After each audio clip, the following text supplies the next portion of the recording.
Morning बेटा। And your roll call.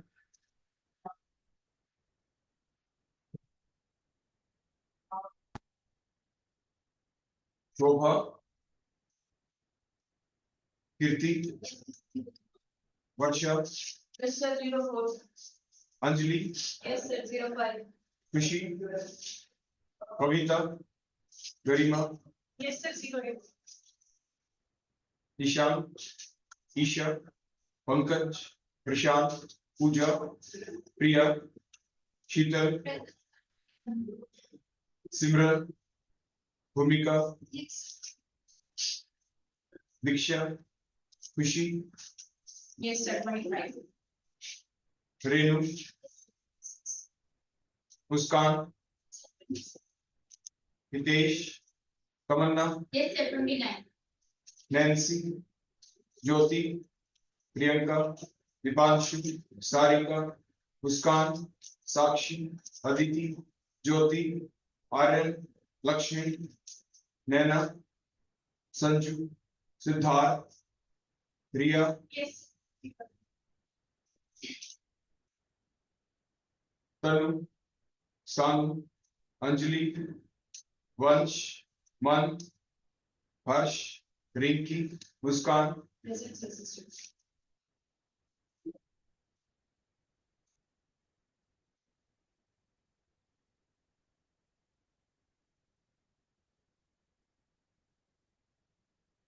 और कोई स्टूडेंट? एक बार देखो, मैं दोबारा से क्रॉस चेक कर रहा हूँ अपनी।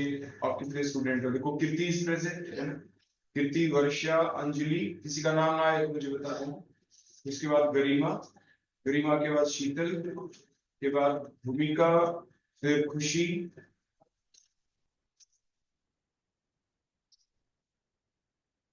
खुशी के बाद है रेणु, फिर मुस्कान, के बाद तमन्ना, के बाद प्रेजेंट मुस्कान। बस यही है। मुस्कान सर, आप लास्ट टाइम एब्सेंट थे ना? और कोई जिसका नाम ना आया हो? कितने हो गए आप टोटल प्रेजेंट?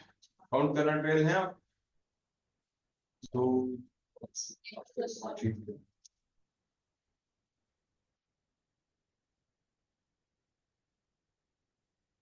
आप ऐसे किसी बच्चे की कोई डाउट तो सबसे पहले अपने डाउट क्लियर करें। कुछ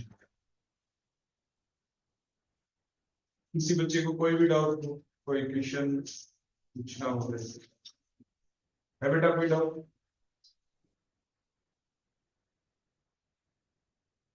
तो किसकी प्रेजेंटेशन चली हुई थी? अपना ऑर्गेनिक केमिस्ट्री का सिलेबस कंप्लीट हो चुका है, उसके बाद चली हुई आपकी प्रेजेंटेशन।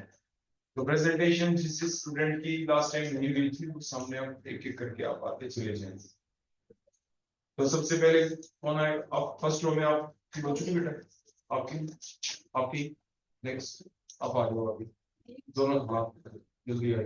क्या नाम है आपका? Anjali, roll number 5। Anjali, roll number 5। सबसे पहले प्रेजेंटेशन के लिए अरे अच्छा।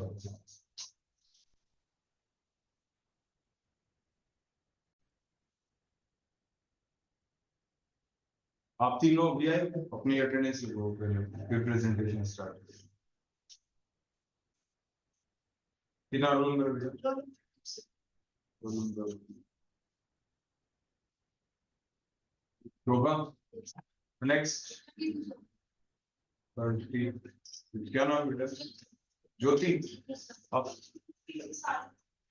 Roll number 53।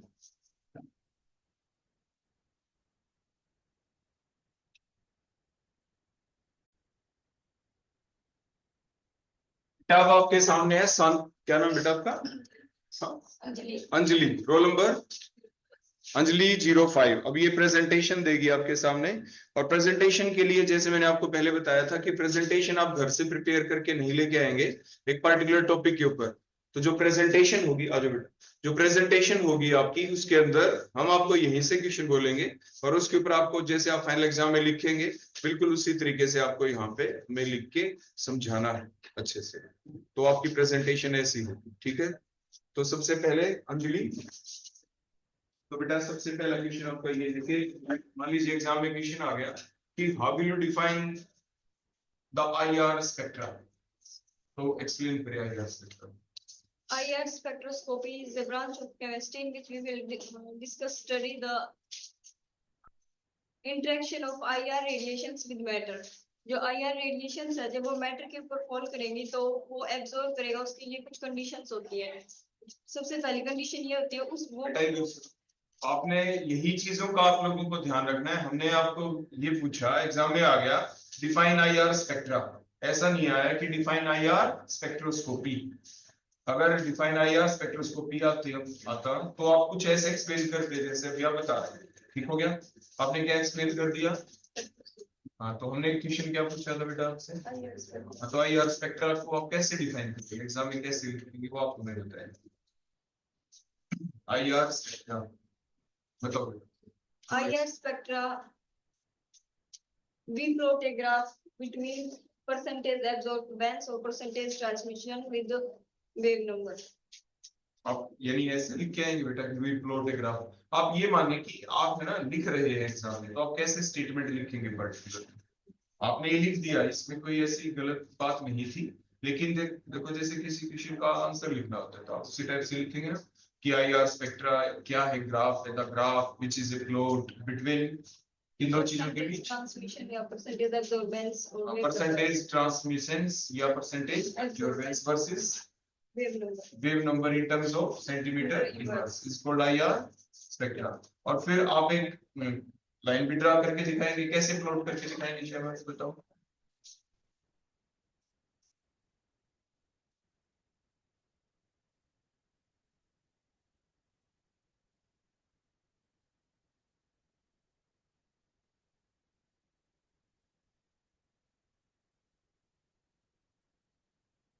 सीधा लिख दो बेटा, कोई स्ट्रेट करके लिखो।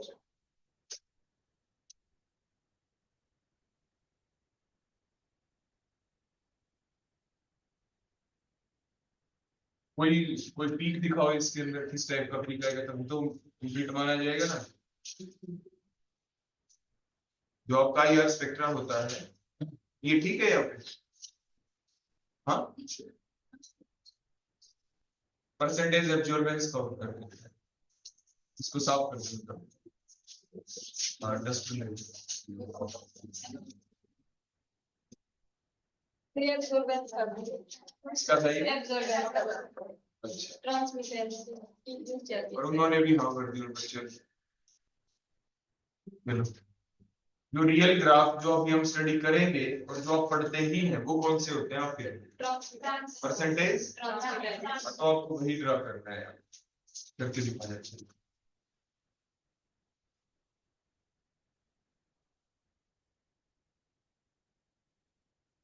कोई भी बेटा बीच में दिखाएं आप, कोई एग्जांपल ले लें किसी भी चीज का, साइड में खड़े होकर आप कोई हाँ हाँ दिखाएं, कोई ना कोई एग्जांपल ले। देखो यहाँ पे बेटा इसके अंदर ग्राफ के अंदर ही तो शो करोगे ना बेटा, एग्जांपल आप बोलते जाओ कि ये पी कितनी है, इसमें वैल्यू आप दिखा रहे हो। करो सबसे बेटा, पहले जो एल्काइंस होते हैं हाँ उसका बता दो, वही बताए।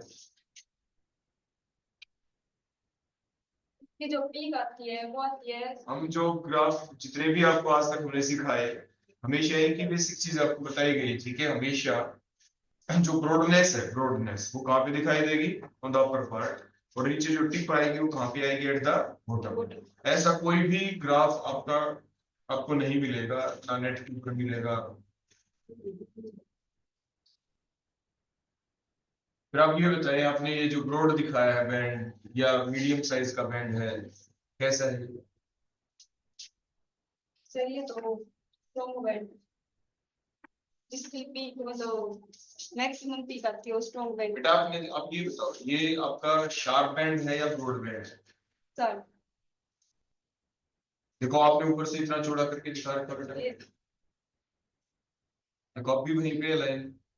तो दो बैंड है ना, आप ड्रा करके दिखाएं, एक तो ब्रॉड बैंड और एक शार्प बैंड, दोनों ड्रा करके दिखाएं। डस्टर ले लो, डस्टर हाथ ड्रा हो जाए। तैयारी करके आए आप या नहीं पढ़ के आए? करके लाइक एग्जांपल वगैरह जैसे जो शार्प बैंड आता है वो जो कार्बोनाइल ग्रुप है जैसे कर दे। अब बोलो। जो स्ट्रॉन्ग बैंड है वो आते हैं जैसे कार्बोनाइल ग्रुप है, उनके जो मीडियम बैंड आते हैं वो आते हैं नाइट्रोजन के। बेटा सामने देख के बोलो आप। नाइट्रोजन वगैरह के जो वीक बॉन्ड आते हैं वो आते हैं एल्काइंस के, एल्कीन्स के, और जो नॉन पोलर होते हैं उनके बैंड नहीं।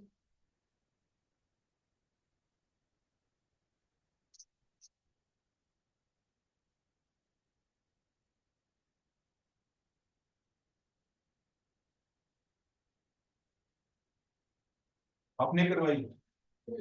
हाँ। अब बोलो। जो स्ट्रॉन्ग बैंड आते हैं वो आते हैं कार्बोनाइल ग्रुप के, जो मीडियम बैंड आते हैं वो आते हैं नाइट्रोजन ग्रुप के, नाइट्रोजन एटम जिनमें प्रेजेंट होता है। और जो वीक बॉन्ड आते हैं वो वीक बैंड आते हैं वो आते हैं एल्कीन्स के, एल्काइंस के, और जो नॉन पोलर कंपाउंड होते हैं उनके बॉन्ड नहीं, बैंड नहीं आते। चाप है ना, अब जल्दी से जो आईआर स्पेक्ट्रोस्कोपी के अंदर यानी जो इंटरेक्शन होती है तो क्या प्रोड्यूस होती है मॉलिक्यूल के अंदर, क्या चेंज आता है? वाइब्रेशंस। Molecular vibration. तो मॉलिक्यूलर वाइब्रेशन को एक्सप्लेन करें डिफरेंट टाइप के। जब आईआर रेडिएशंस को एब्जॉर्ब करेगा कोई मॉलिक्यूल, है ना?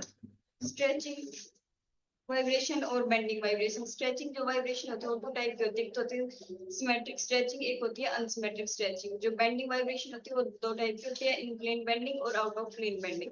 सबसे पहले हम देखते हैं स्ट्रेचिंग जो वाइब्रेशन होते हैं वो होते हैं सिमेट्रिक और अनसिमेट्रिक।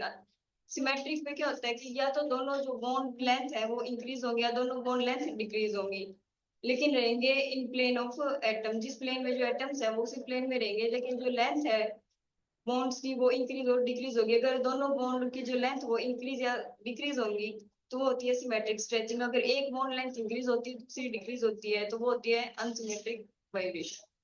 जो इन बेंडिंग जो वाइब्रेशन होती है वो टू टाइप्स की होती है, इन प्लेन बेंडिंग और आउट ऑफ प्लेन बेंडिंग। जो इन प्लेन बेंडिंग होती है वो दो टाइप की होती है, सीजरिंग और रॉकिंग। जो सीजरिंग जो वाइब्रेशन होती है उसके अंदर जो दोनों एटम्स है वो अप्रोच करते हैं, एक दूसरे की तरफ आते हैं टुवर्ड्स ईच अदर। लेकिन जो रॉकिंग होती है उसके अंदर जो दोनों बॉन्ड की जो मूवमेंट है वो एक ही डायरेक्शन में होती है, तो लेफ्ट होती है राइट होती है। फिर आता है आउट ऑफ प्लेन बेंडिंग। इसमें जो एटम्स होते हैं ये एक तो अबोव द प्लेन मूव करता है और जो दूसरा एटम होता है बिलो जो एटम मूव करता है। इस दो टाइप की होती है, एक होती है वैगिंग, एक होती है ट्विस्टिंग। वैगिंग में एक जो बॉन्ड होता है वो अबोव द प्लेन जाता है, दूसरा बिलो द प्लेन। और जो ट्विस्टिंग होती है उसमें या तो दोनों बैंड अबोव द प्लेन आते हैं या दोनों बिलो द प्लेन। अच्छे